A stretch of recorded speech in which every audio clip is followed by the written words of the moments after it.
Balcourier and the Bad One by Andrew Lang. Far, far in the forest, there were two little huts, and in each of them lived a man who was a famous hunter, his wife, and 3 or 4 children. Now the children were forbidden to play more than a short distance from the door, as it was known that away on the other side of the wood, near the great river, there dwelt a witch, who had a magic ball that she used as a means of stealing children. Her plan was a very simple one, and had never yet failed. When she wanted a child, she just flung her ball in the direction of the child's home, and however far off it might be, the ball was sure to reach it. Then as soon as the child saw it, the ball would begin rolling slowly back to the witch, just keeping a little ahead of the child, so that he always thought that he could catch it the next minute, but he never did, and what was more, his parents never saw him again. Of course, you must not suppose that all the fathers and mothers who had lost children made no attempts to find them, but the forest was so large, and the witch was so cunning in knowing exactly where they were going to search, that it was very easy for her to keep out of the way. Besides, there was always the chance that the children might have been eaten by wolves, of which large herds roamed about in winter. One day the old witch happened to want a little boy, so she threw her ball in the direction of the hunters' huts.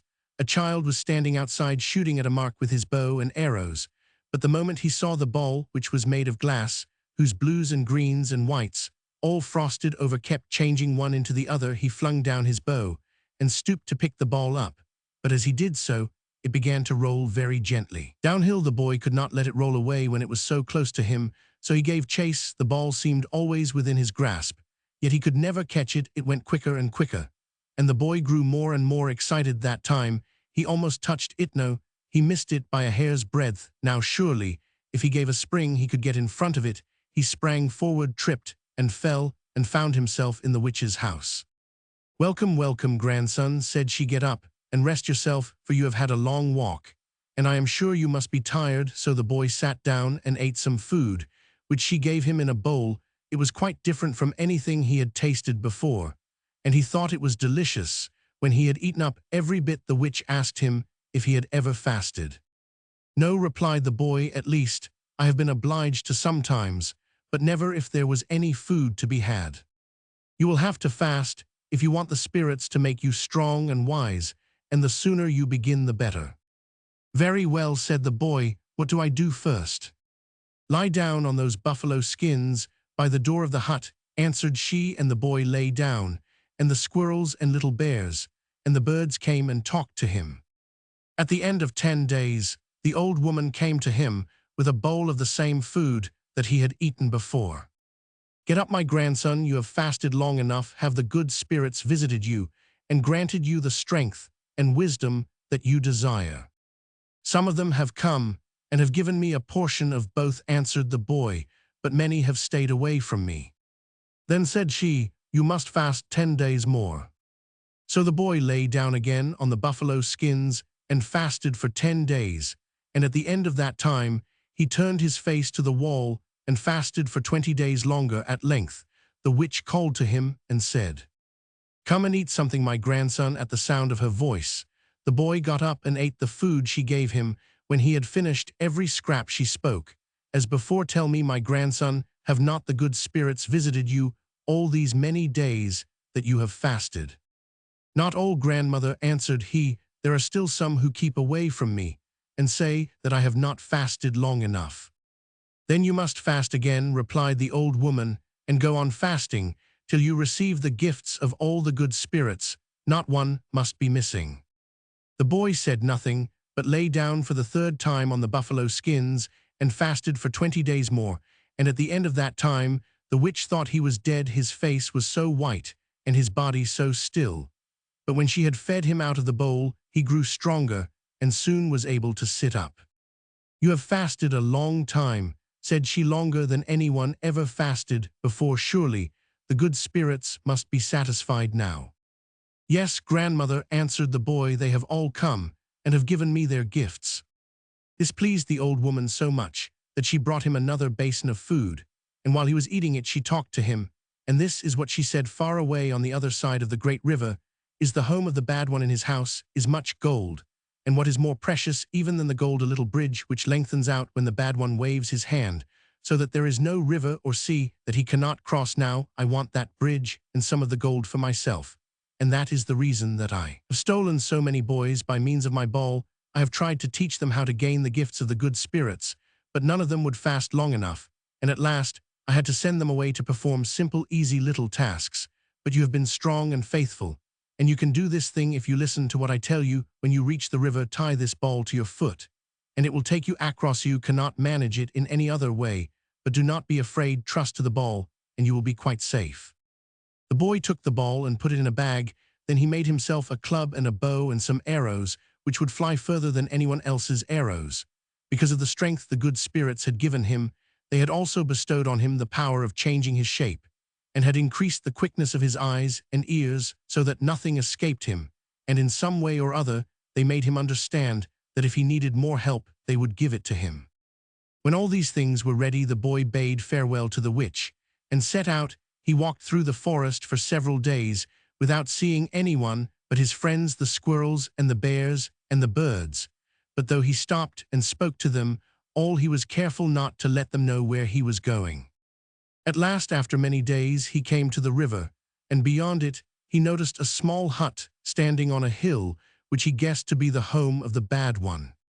But the stream flowed so quickly that he could not see how he was ever to cross it, and in order to test how swift the current really was, he broke a branch from a tree and threw it in.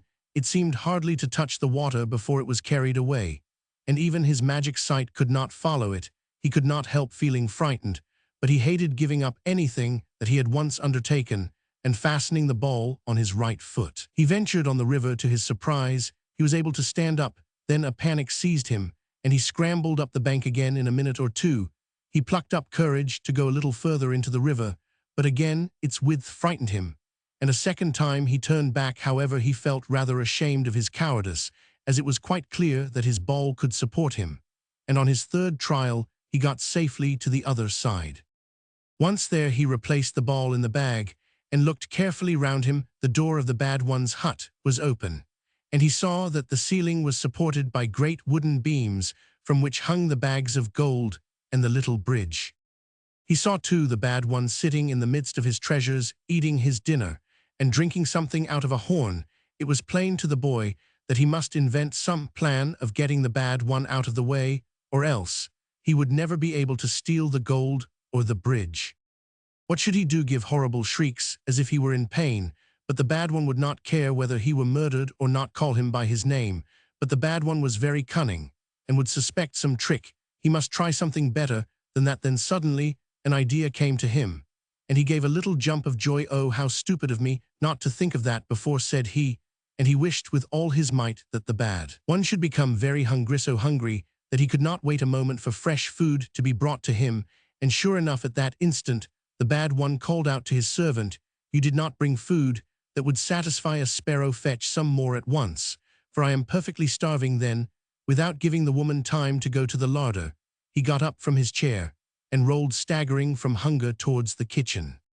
Directly the door had closed on the bad one, the boy ran in, pulled down a bag of gold from the beam, and tucked it under his left arm. Next, he unhooked the little bridge and put it under his right. He did not try to escape, as most boys of his age would have done, for the wisdom put into his mind by the good spirits taught him that before he could reach the river and make use of the bridge, the bad one would have tracked him by his footsteps and been upon him. So, making himself very small and thin, he hid himself behind a pile of buffalo skins in the corner, first tearing a slit through one of them so that he could see what was going on. He had hardly settled himself when the servant entered the room, and as she did so, the last bag of gold on the beam fell to the ground, for they had begun to fall directly. The boy had taken the first one. She cried to her master that someone had stolen both the bag and the bridge, and the bad one rushed in mad with anger and bade her go and seek for footsteps outside, that they might find out where the thief had gone. In a few minutes she returned, saying that he must be in the house, as she could not see any footsteps leading to the river, and began to move all the furniture in the room without discovering ball carrier. "But he must be here somewhere," she said to herself, examining for the second time the pile of buffalo skins and ball carrier, knowing that he could not possibly escape. Now hastily wished that the bad one should be unable to eat any more food at present.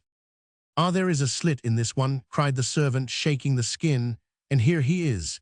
And she pulled out Bulgaria, looking so lean and small that he would hardly have made a mouthful for a sparrow. "Was it you who took my gold and bridge?" asked the bad one. "Yes," answered Bulgaria, "it was I who took them." The bad one made a sign to the woman who inquired where he had hidden them. He lifted his left arm where the gold was, and she picked up a knife and scraped his skin so that no gold should be left sticking to it. "What have you done with the bridge?" said she, and he lifted his right arm from which she took the bridge, while the bad one looked on well pleased. "Be sure that he does not run away," chuckled he. "Boil some water and get him ready for cooking while I go and invite my friends, the water demons, to the feast." The woman seized Bulgaria between her finger and thumb and was going to carry him to the kitchen when the boy spoke. "I am very lean and small now," he said, "hardly worth the trouble of cooking. But if you were to keep me 2 days and gave me plenty of food, I should get big and fat. As it is your friends, the water demons would think you meant to laugh at them when they found that I was the feast." "Well, perhaps you are right," answered the bad one. "I will keep you for 2 days." And he went out to visit the water demons. Meanwhile, the servant, whose name was Lung Woman, led him into a little shed and chained him up to a ring in the wall, but food was given him every hour, and at the end of 2 days he was as fat and big as a Christmas turkey and could hardly move his head from one side to the other. "He will do now," said the bad one, who came constantly to see how he was getting on. "I shall go and tell the water demons that we expect them to dinner tonight. Put the kettle on the fire, but be sure on no account to taste the broth." Lung Woman lost no time. In obeying her orders, she built up the fire, which had got very low, filled the kettle with water, and passing a rope, which hung from the ceiling through the handle, swung it over the flames. Then she brought in Bulgaria, who, seeing all these preparations, wished that as long as he was in the kettle, the water might not really boil, though it would hiss and bubble, and also that the spirits would turn the water into fat. The kettle soon began to sing and bubble, and Bulgaria was lifted in. Very soon the fat, which was to make the sauce, rose to the surface, and Bulgaria, who was bobbing about from one side to the other, called out that Lung Woman had better taste the broth, as he though that some salt should be added to it. The servant knew quite well that her master had forbidden her to do anything of the kind, but when once the idea was put into her head, she found the smell from the kettle so delicious that she unhooked a long ladle from the wall and plunged it into the kettle. "You will spill it all if you stand so far off," said the boy. "Why don't you come a little nearer?" And as she did so, he cried to the spirits to give him back his usual size and strength, and to make the water scalding hot.